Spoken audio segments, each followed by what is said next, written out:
Hello students and welcome to my channel. In the third part of chapter number 1, Historiography Development in the West, we will be learning 1.4, the notable scholars. Let us learn about the notable scholars. The first notable scholar, René Descartes, Karl Marx, Voltaire, Simone de Beauvoir, Michel Foucault, George Wilhelm Friedrich Hegel, and Leopold von Ranke. So these are the scholars. The contributions of these scholars are very important in the development of historiography. So let us have a look at the contribution of these few notable scholars. To begin with, René Descartes, 1596 to 1650. René Descartes was the foremost means most important among scholars who insisted on verifying the reliability of historical documents by critically examining them. Among the rules given by him in his book Discourse on the Method, the following is supposed to have a great impact on the scientific method of research. Never to accept anything for true till all the grounds of doubts are excluded. The next philosopher, Voltaire. Voltaire's original name of Voltaire was Francois Marie Arouet, 1694 to 1778. He was French. He opined that, along with objective truth and chronology of historical event, considering social traditions, trade, economy, agriculture, etc., was also equally important in historiography. It gave rise to the thought that understanding all aspects of human life is important for history writing. Thus, it is said that Voltaire was the founder of the modern historiography. George Wilhelm Friedrich Hegel, 1770 to 1831. Hegel was a German philosopher. He insisted that historical reality should be presented in a logical manner. To him, the timeline of historical event was indicative of progress. He also thought that the presentation of history is bound to change over time as new evidences would come forth. With Hegel's philosophy, many scholars were convinced that historical methods were not of lesser quality, though they differed from scientific methods. The collections of his lectures and articles is published in a book entitled Encyclopedia of Philosophical Sciences. His book Reason in History is well known. It is good to know this is the Hegel's theory of thesis, antithesis, and dialectics. Let us learn more about it.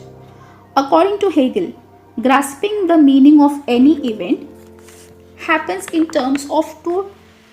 Grasping over here means finding. According to Hegel's finding or grasping the meaning of any event happen in terms of two direct opposites. Human mind cannot understand the true nature of event without understanding the opposite. For example, true, false, good, bad, etc. In order to understand the true nature of a thing, one need to know both true and false. Similarly, good and bad. This method of analysis, which is based on opposite, is known as dialectics. In this method, a theory is proposed at the beginning, which is called thesis. Then another theory is proposed, which is contrary to this thesis, is called antithesis. After a thorough logical discussion of both, a new thesis is proposed, which includes the gist of both the thesis and the antithesis. This process of arriving at the new thesis is called synthesis. Leopold von Ranke, 1795 to 1886. Historiography of the 19th century was greatly influenced by the thoughts of Leopold von Ranke of Berlin University. He spoke about the critical method of historical research. He put emphasis on the utmost importance of information gathered through original documents. He also stated that All type of documents associated with historical events need to be examined with greatest care. He believed that with this method it was possible to reach the historical truth. He criticized imaginative narration of history. Collection of his article is published in two books entitled The Theory and Practice of History and The Secret of World History. Karl Marx, 1818 to 1883. In the latter half of 19th century, a new school of thought arose. School means an institution at which instructions are given in a particular discipline, that is called as a school.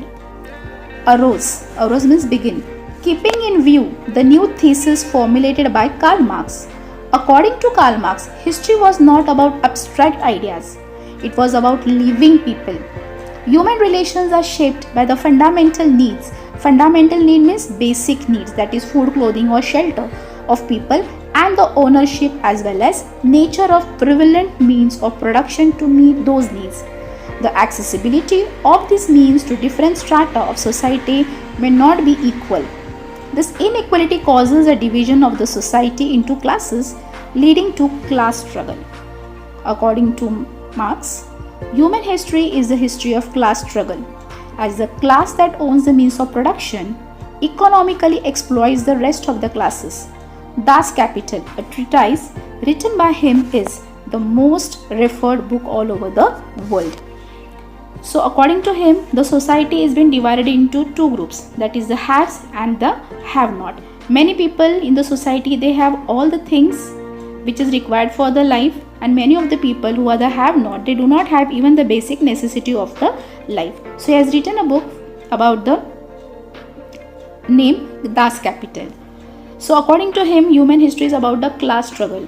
So according to the means of production, the one who has the major thing with them, they have the more ownership with them, they try to exploit those people who have the less amount of ownership, or those who do not have anything with them. Annales School. At the onset of 20th century, a new school of historiography arose in France. School, as I told you, school means any institution which has the instruction is given in a particular discipline, that is called as a school.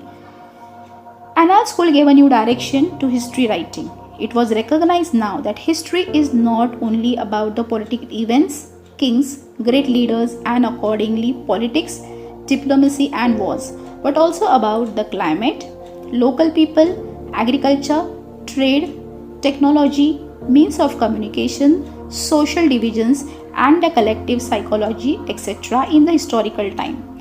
The Annales School was started by the French historians. Feminist historiography. Feminist historiography means the structuring of the history from the perspective of women, perspective from the point of view of the women. The writing of Simone de Beauvoir helped in establishing the fundamentals of feminism. She was French. The feminist historiography emphasized not only on the inclusion of women in history, but also on the rethinking of the male-dominated perspective of history. It drove historical research to focus in depth on various aspects of human life, such as their employment, their role in trade unions, institutions working for their cause, their family life, etc. In the historical writing after 1990, women were portrayed as an independent social class. Michel Foucault, 1926 to 1984. The French historian of the 20th century, Michel Foucault, brought forth a new concept in historiography. He, in his book Archaeology of Knowledge, argued that the prevailing practice of arranging historical events in chronological order is not right. He drew attention to the fact that archaeology does not strive to reach the ultimate historical truth, but attempts to explain various transitions in the past. Foucault felt that explaining the transition in history is more important. He called this method the archaeology of knowledge. Foucault subjected that so far unacknowledged areas by historians such as psychological disorders, science of medicine, prison administration, etc., to historical analysis. Scope of historiography. The scope of historiography has kept expanding.